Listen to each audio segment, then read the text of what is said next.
ये उस रात की बात है जब मैं थकावट से चूर हो रही थी, मगर सब कुछ छोड़ते हुए सोने चली गई। मैं उस कमरे में सोई जहाँ हमारी बैल्कनी है। वहाँ से बहुत अच्छी और ठंडी हवा आती है। मैं थक इतना चुकी थी कि ठंडी हवा के 2-4 झोंके लगते ही सो गई। कुछ 10-15 मिनट बाद मेरी आँख खुली। पता नहीं अजीब सी बेचैनी ने जगा दिया और फिर मुझे याद आया कि मैं तो बैल्कनी का दरवाज़ा ही बंद करना भूल गई। इसी बेचैनी की वजह से मेरी गहरी नींद खुल गई। खैर, इन बातों को नज़रअंदाज करते हुए मैं उठी और बैल्कनी का दरवाज़ा बंद कर दिया, क्योंकि मुझे आदत थी। मैं दरवाज़ा लॉक करके सोने के लिए दोबारा बिस्तर पर लेटी और सो गई। मैं गहरी नींद में चली गई। अचानक कुछ अजीब सी आवाज़ों से फिर मेरी आँख खुल गई। मैं उठकर बैठी। मुझे अब इतना गुस्सा आ रहा था कि मैं 2 दफ़ा गहरी नींद से उठ चुकी हूँ। वो आवाज़ फिर आई, ऐसी आवाज़ जैसे कोई मेरी बैल्कनी का दरवाज़ा खोलने की कोशिश में लगा हो। मुझे ठंडे पसीने आने लगे।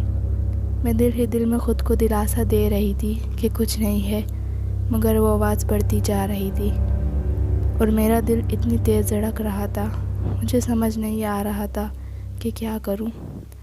घर के बाकी अफराद भी चले गए थे।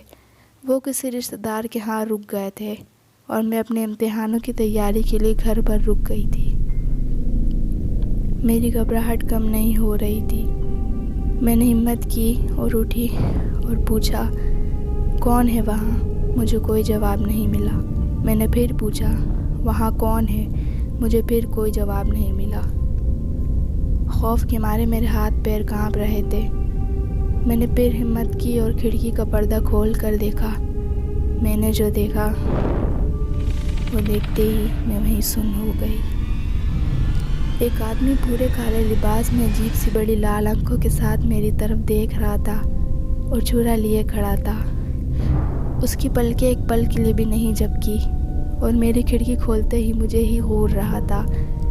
वो खड़ा मुझे हूर ही रहा था और मेरे खौफ के मारे हालत ख़राब हो रही थी। अचानक से बाहर का दरवाज़ा बजा। मैंने सोचा कि कौन होगा, अम्मी अब्बू तो रिश्तेदार के यहाँ गए हुए हैं, लेकिन मैं दरवाज़ा खोलने गई।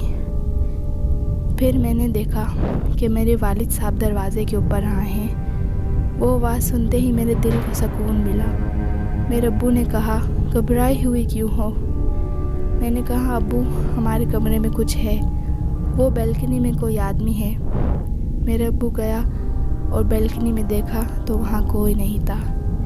मैं सबको ये कहती रही कि वहाँ कोई ना कोई था, पर कोई मेरी बात नहीं सुन रहा था और कहा, यहाँ एक आदमी है। मेरे अब्बू ने खिड़की भी देखी पर कोई नहीं था।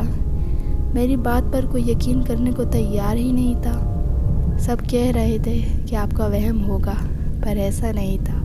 वो क्या था और कौन था मैं इस बारे में नहीं जानती। बस इतना जानती हूँ कि उस दिन वहाँ कोई था।